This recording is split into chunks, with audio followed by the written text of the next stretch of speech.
Alright guys, welcome back. CFP here, and this is Survival Living. So, outdoors working on the shelter again.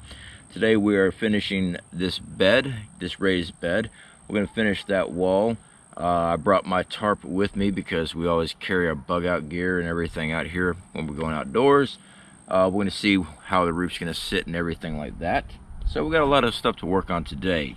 Hopefully we get it all that completed anyway. So the last video, part 2 of outdoor survival shelter, got some interesting comments and very interesting, questionable almost. This is an outdoor survival shelter. If you're new to the channel, we have an outdoor survival playlist. We discuss tents, debris shelters, debris bedding, raised beds, all that stuff's there. Alright, we've been on for almost 2 years. We have 500 videos uploaded, all dealing with prepping and survival. Occasionally I throw a comedy bit in. So those videos are there. As I stated in part 1 of this series here, I've lived in a shelter very similar to this, so I know everything works. I know how my body reacts to this raised bed. I did see some comments, well, you need to lay the your logs the other way, CFP. Not for me, and actually I don't like doing that because the way it just doesn't work good for me. Having our logs lay out short across this way works much better for me. There's a lot of negative Nancy's in the prepping community. A lot of negative Nancy's in the outdoor survival community. That's okay. I've lived this life. I currently live this life. When it comes to shit hits the fan, best of luck to you. I've already proven to myself this works. I'm just showing you what works. If you don't want to hear it, go somewhere else. There's plenty of other YouTubers out there that like to talk to you about prepping. I know, it's work. Don't get scared. Unfortunately, there's many out there that do get scared when there's something going on. Or they want to sit there and wait till you get done with the project. Well, what I would have done, no, the thing is you wouldn't have done jack shit. There you go. Alright guys, let's get to it.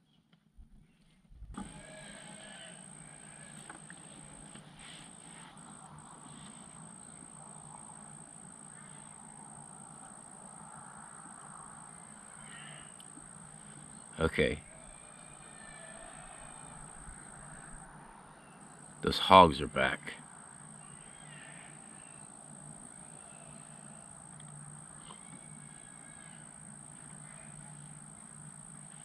The only thing I got is that survival shovel out here with me.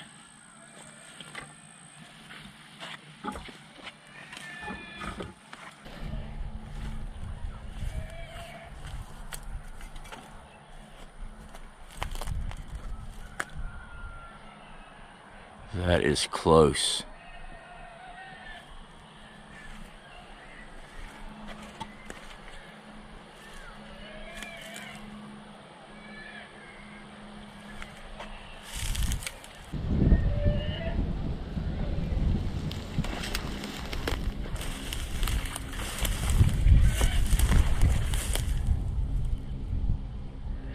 You guys want to talk about the scariest noise at night when you're in the woods? Wild hogs. Especially if you're unarmed and sleeping on the ground.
Okay guys, what do you say we abandon the build for right now?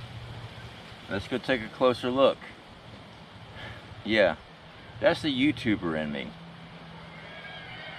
Without a firearm, going against a wild pig is not a good idea.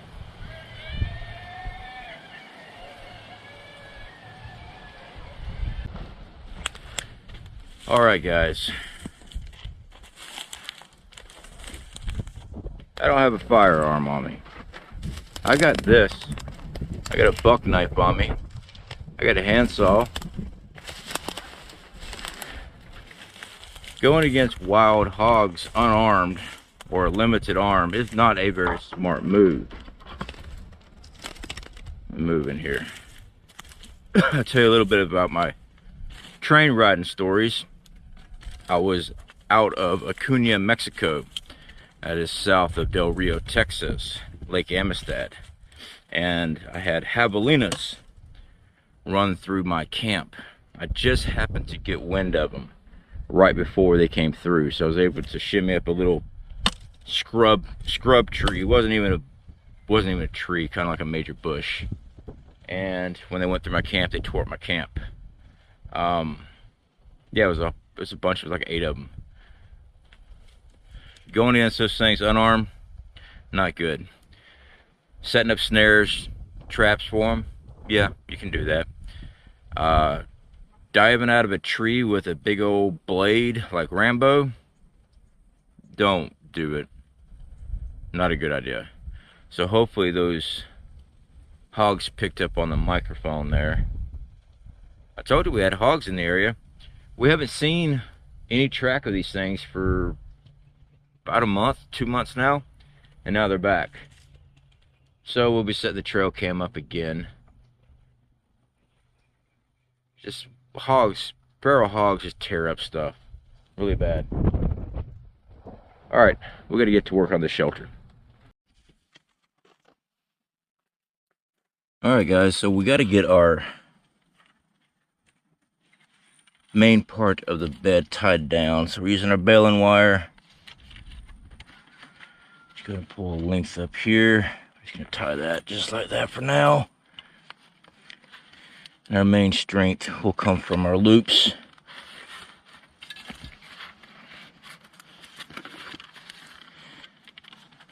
However you want to do this is fine.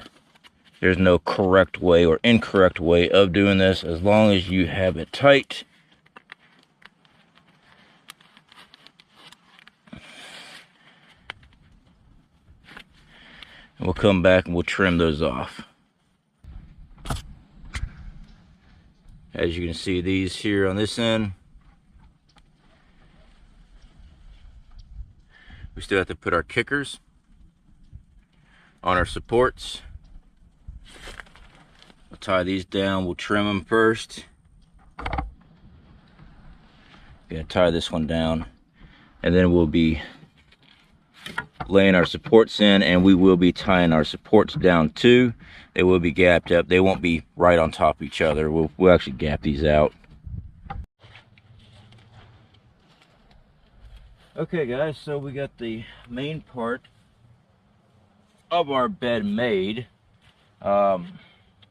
We still have to do some more shorter sticks to put on the inside here, but for the most part, this thing is complete.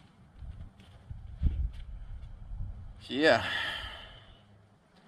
my head's outdoors right now. Oh, that's the wall there. Okay. Actually, I feel like taking a nap.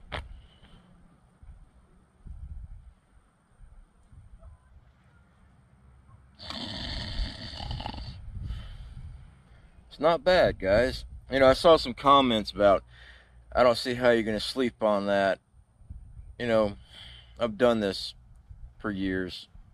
I've been outdoors my whole life. I did see some comments where people were saying that they remember building these things when they were a kid and stuff. You know, I started building shelters and stuff like that out in the woods when I was younger. Got a hold of outdoor books and stuff, started building shelters and things. So yeah, I mean, been doing it forever. I'm 42 now. I saw where people were like, well, you shouldn't lay on that, it's going to hurt your back. Actually, having the sticks run this way feels great on my backs. Running them long ways like this is horrible on my shoulders. So this here actually is very comfortable. You can always lay debris on top of it. I don't recommend having debris. Oh, we had a little camera gremlin. Anyway, I was saying, you always put debris on top of your bed. Just make sure you change it out every day. You don't want to leave debris on these raised beds or any of these enclosed areas, especially in Florida. Having shelters like this and stuff, guys, you get some nasty critters come creeping up in here. You don't want to have a place where rattlesnakes and stuff like that's gonna start hanging out. So, like I said, not bad. All right, moving on.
Okay,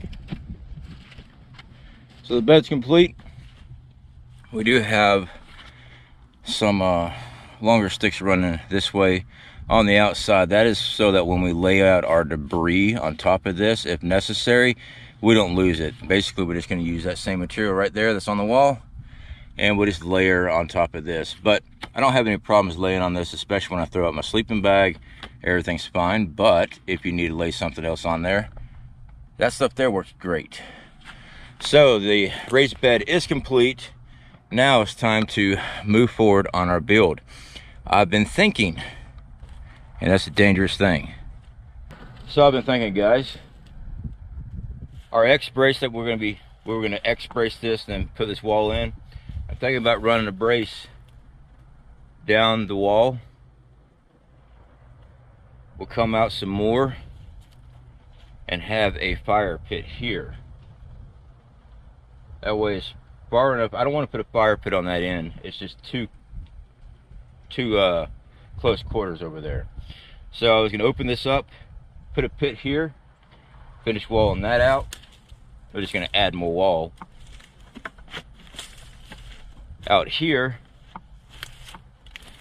We're gonna shoot off. Now, our roof is only going to go so far. All right, we only need to worry about our sleeping quarters as far as the roof and the fire pit.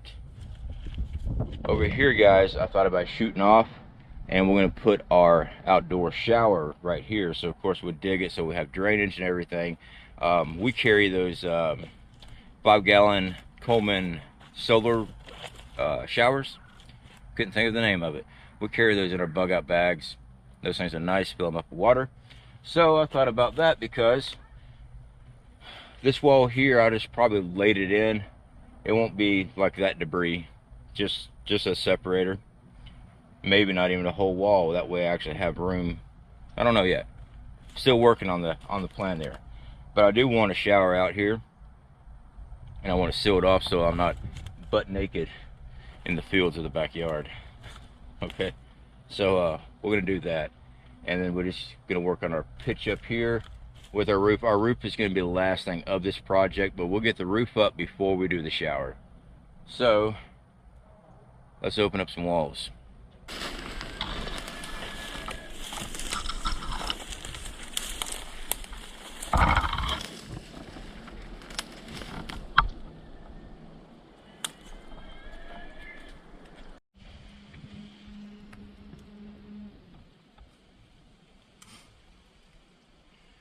Told you this was a game trail.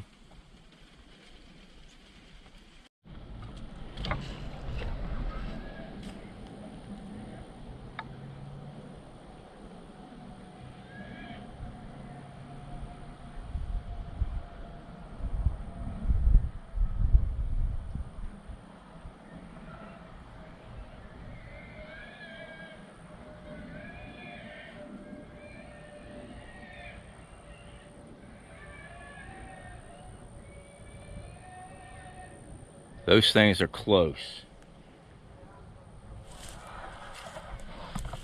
Alright guys, so we are done for the day. I'm beat.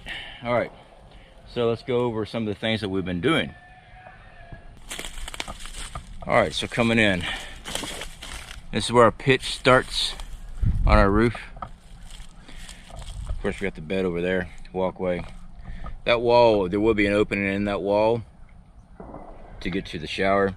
Decided to put the fire pit over here. So going through here, fire pit's gonna be right down there, guys. We're a good 3.5 feet from the bed. So like I said, small fire pit. All right, so this is gonna be opened up. I'm gonna get some more logs to put in this. This is gonna be framed out, opened out, and I'll have a drop out window, not lift up, because I don't want any sparks coming up that way. I just want it to actually drop out. We'll put that there. Seal all this up, seal that up. Like I said, we'll put a doorway in that. Here, there's my tarp down there. Yeah, construction site. There's junk everywhere. Don't worry, guys, it gets cleaned up. Just right now, I'm working. Okay, so we decided on a fire pit over here on this side of the bed. We are framing up everything still. That's gonna be a window over there. So yeah, guys, it is a work in progress, but it is coming along quite nicely. So all of these stakes are in the ground. Okay, every single one of those are in the ground for extra support. They're all tied off. Those logs, I'll be getting some more logs to fill it up all the way to the top. That stake there will get pushed back onto the other side and tied off. That way it keeps those fire logs right there. And it's just gonna be a small fire pit, guys. There ain't gonna be no huge campfires in here. And for the comments, you shouldn't have a campfire indoors. I've done it many years. I'm experienced at it. Real careful with it. And yes, you can have a small fire inside these shelters. You just have to have the space for it. You have to use the right materials. So now I do want to leave this side open. We're going to trim the bed a little bit more, get everything squared away. This way I have the ability to sit on this side as well. Having a chair is freaking awesome outdoors. It really is. I've been outdoors my whole life. And like I said in the last video, having to squat, take a knee, sit on the ground all the time, that wears you out. When I did our camping trip, those 3 days, we took our bug out gear and stuff. I didn't have any. I wanted to get one of those little tripod chairs. I'm sure you've seen them in camping section. They're not much. Lightweight. I wish I would have got one. I have big old camp chairs.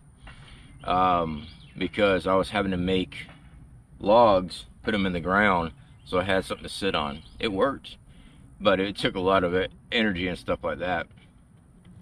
I do want to address a comment that was left on our last build video. The amount of calories it takes to build something like this. Yeah, it does. This is a more sustainable long-term shelter.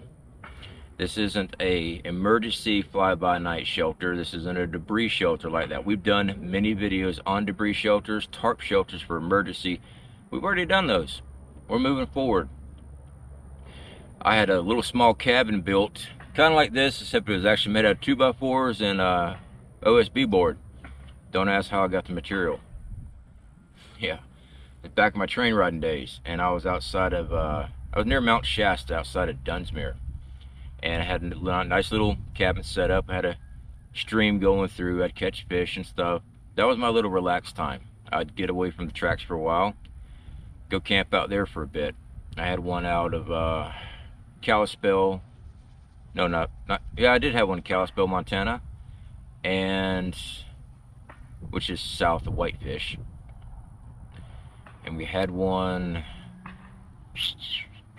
Trying to think what it is. Klamath Falls, Oregon, had one out there.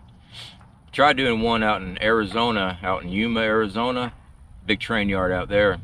The homeless population, they got a mission right there at the train yard. And anytime you try to set up a camp and stuff, you just get overrun by bums. That was the worst thing about trying to be a train rider. The homeless population in America is very bad.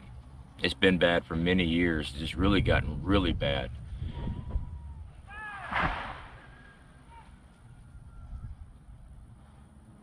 You know what's worse? Probably the scariest thing, I don't know if y'all heard that or not. Scariest thing, besides a redneck with an axe, is a redneck trying to fall trees with an axe. They've been out there beating on all those pines and stuff out there, and I just heard one come crashing down and they started yelling. So yeah, not real smart. Okay, back to homeless. That was one of the biggest problems as a train rider. We have our catch-out spots. That's where you catch your freight trains. They called you catch-outs. And due to the homeless population, because it's so secluded and so wooded and stuff, they would move in. They'd bring their tents and they'd set up camp, and they'd make a little shanty town, Camp City. And unfortunately, that type of stuff brings in law enforcement all the time. And when you're trying to catch a freight train, next thing you know, you see squad cars pulling in and the goon squad coming down with their flashlights and batons. Yes, that does happen. Happened to me in Sacramento, North Sacramento, near the Roseville yard there in California, just north of Sacramento. And they did the goon squad come rolling in. There's 30 of them come down the embankment. I saw them coming. I ditched out. But yeah, they just trashed everything. And the thing is, though, they sit there and write them little misdemeanor tickets. Trashed their stuff. These people have absolutely nothing except what's in that tent. Nothing. Now, some of these individuals choose to live that way. Some fell in hard times, got addicted to narcotics, alcoholism, on the run. There's a lot of different things there. We're seeing an uptake now on it, and that's just because people have nowhere to live because of foreclosures and evictions. But to watch these cops come in with their knives, slashing tents, slashing tarps, writing tickets, and then walk away. Good job. Now I know that they're just following orders. That order come from somewhere else. Obviously mayors, city hall. But where are these people supposed to go? Now when you hit rock bottom like that, and you're having to panhandle just to get up some food money, and a lot of these, most of them are on food stamps. They can get food stamps. That's not much to live on. Where are they supposed to go? They're on their last leg. Anyway, I don't know why I just started thinking about that. I guess being out here doing this stuff, guys, it's got me remembering the old, I would say good old days. I had a lot of fun. I wouldn't call them good old days. That was some hard living, guys. Survival is. Now I did see a comment about, hey CFP, maybe you should get some zip ties. I carry zip ties. These are going to be for the roof, actually. We also got some jute twine. I carry zip ties. That's going to be for the roof, so when we use our tarp, we don't tear up our tarp. Like I said, the tarp's just going to be for temporary, then we'll get into thatching later. Right fast, guys, I would like to talk about one of our affiliate programs here on the channel. The best way to protect your family is being prepared. Not only is Legacy Premium the best value in food storage, but it is also the best tasting and most nutritious. Up to a 25-year shelf life and free shipping on all orders, Legacy Food is a go-to for long-term emergency foods. Not only are we affiliated with Legacy Food Storage, we actually use them for our emergency long-term food preps. Legacy Food has the lowest cost per pound voted the best tasting, a 25-year shelf life, non-GMO, gluten-free options, and yes, it's made here in the USA. So guys, if you want to help support the channel and support yourself with long-term food storage, check out our affiliate links in the description.